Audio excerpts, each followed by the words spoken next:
And we're very happy to welcome to our studios Mohamed Nasheed, the former president of the Maldives. He's now the current opposition leader, living in exile in London after he was forced from office in 2012 and jailed in what was seen as a politically motivated trial. Mr. Nasheed, thank you very much for being with us here in our studio. You made quite a splash, if you will, in 2009 when you and your cabinet held an underwater cabinet meeting. And today we're waiting for U.S. President Donald Trump to announce whether he will pull out of the Paris Climate Accord. Why is this so important for you and your country? Well, thank you very much for having me. The Maldives is just 1 meter above the sea level, and it's a very fragile country. So small changes to climate and sea levels have great impacts on the Maldives. Global warming is bleaching our corals, and that has also another series of other consequences. We rely on tourism and fishing as a trade. And if you have your corals dying, there's very little to see in the Maldives. And also the corals is a first line of defense against coastal erosion.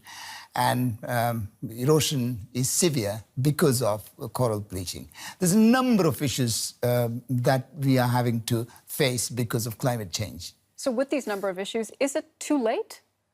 Well, there is still a window of opportunity. I believe we can still survive, not only through mitigation, but with very heavy adaptation or different types of adaptation. We must be now thinking of a situation where the sea levels will rise, and therefore how we may be able to protect our islands after sea level rise. All right, I want to ask you about some of the other issues that are facing your country that we just saw in that report. You have said you want to prevent the Maldives from sinking under a dictatorship. You spent some years in prison yourself. What kind of leadership are we looking at in your country? Well, right now, every single opposition leader is in jail. We do not have, political parties are not able to function as they used to. The government itself has aligned with the Salafist groups in the Maldives. Just recently, just yesterday, the government signed a memorandum of understanding that gave the Salafists prime time TV and therefore the ability for them to propagate their version of a very narrow version of Islam. Radical Islam is a very serious issue, and President Yameen very isolated, and he is in alliance with the radicalists. Well, the government says it's protecting conservative Islamic values. Is that not the case? Well, we've had for a long time, for the last 40 years, Saudi Arabia propagating a very narrow version of Islam. That has created a breeding ground for jihadist movements. Unfortunately, we are the highest per capita of people fighting in the ISIS. They go from the Maldives. We are very worried that they're going to return back, and when they do return, that's going to rock our country further. We already have these challenges and we are unable to deal with them. We have political issues, and we don't seem to be able to attract the attention of the international community to get our country back on a more democratic track. What would you do if you were back in charge to tackle this problem? Well, there is no outright solution. We must, I think, in my view, democracy, freedom of expression, freedom of assembly, your basic rights have to be maintained. We have to have conversations with the people. Most importantly, we must get all the political leaders together and have a more unified government for a period of time until we stabilize. You're talking about a more democratic development, and there have been concerns about the disappearance of journalists. There was the killing of a blogger and human rights activist, Yameen Rashid, earlier this year, the third media figure to be targeted in the last 5 years. The government says it is investigating that killing. The government is not investigating it. So they are responsible? Well, the government, it's difficult to say who did it. But it is very easy and very simple to understand that the government is not investigating the matter. Not just Yameen Rashid. Just soon after the murder of Yameen Rashid, the police have issued summon notices for all the other bloggers, all the other progressive writers. Most of our writers are being suppressed. The government is now using street gangs by radicalizing them to suppress the people, to create intimidation, to create fear. It's very, very unfortunate. That's something you want to change, and there are presidential elections next year. You want to stand, but you are barred from standing. What is your plan? Well, I plan to return to the country, and I plan to contest. Wouldn't you be arrested? I will probably be arrested, but we would have to take these risks. And I have an intention to return back. And I do also hope that the President Jammeh, realizes that what he's trying to do is an unattainable position. And therefore, he must talk to us, and he must sit down and have this discussion and have free and fair elections. Looking at all of these issues that we've been discussing, how optimistic are you about the future of the Maldives? We've won against the odds before, and my view is that we will win against the odds now. We will win it. We cannot lose it. Mohamed Nasheed, the former president of the Maldives, thank you so much for joining us on our program today. Thank you.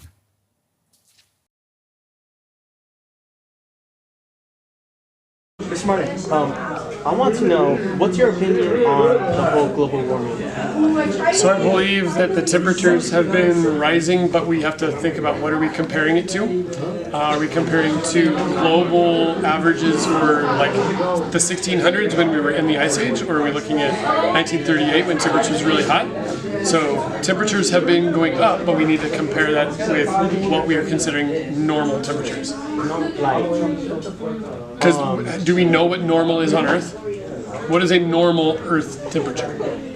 What we've noticed is that the carbon in the air has been rising. Carbon in the air? Carbon dioxide. Oh, carbon dioxide. Carbon dioxide in the air has been rising because of the power plants and everything. Correct. CO2. And people in And general. people Like, and car, because there's car emissions, all correct. of that.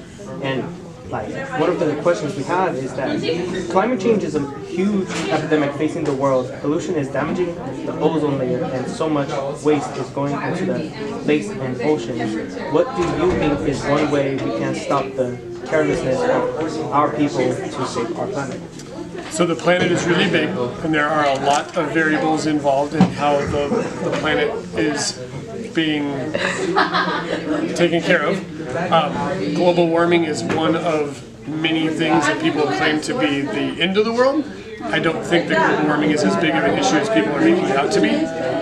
Again, if you look at the total temperature change, it went up like 0.6 degrees Celsius. That's like going from 59 to 60 degrees Fahrenheit globally. Like, that's kind of a big deal, like 1 degree, but it's really not that big, because if you think about Ice Age versus current times, is like more people die when it's cold than when it's hot. Like every winter, thousands of people die because of cold, but not very many people die because it gets too hot. And the people that die when it's too hot are typically elderly people who can't run their electricity, so they don't turn their air conditioner on, and then they overheat and die. But in the winter, people freeze a lot. So all of those things, one of the good things about global warming is we're able to grow plants at a higher latitude. So we're able to grow more crops and feed more people, because with more carbon dioxide and warmer temperatures, we're able to grow more food, and we're able to support more people on Earth. As opposed to at cold temperatures and Ice Age, there's only certain latitudes that can grow crops, and then there would be famine and more problems. I see what you mean about it. And recently, you've noticed the temperature. Okay, is, so the first thing You're talking about weather, or you're talking about climate? Because climate is not weather. It's not weather. Climate is long-term temperature changes over long periods of time.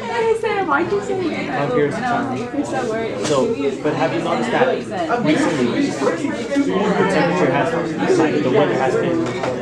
So recent weather is still going to have fluctuations, but if we look at the climate of the last 50 years, temperatures have slowly been rising, but again, I would say that it's pretty stable, as opposed to being this ridiculously huge temperature change.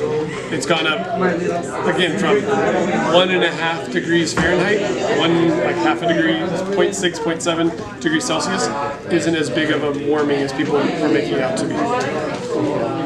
Do you believe people are the reason for global warming?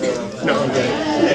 Why not? So there's, again, the Earth system has a lot of variables involved, including ocean cycles of where energy is moving through the Gulf Stream, the Pacific Decadal Oscillation, the Eastern Pacific, lots of different ways that energy moves inside of the system of the Earth.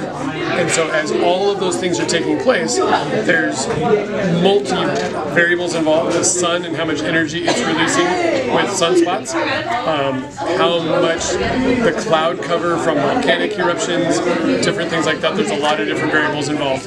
And I don't think it's just man-made.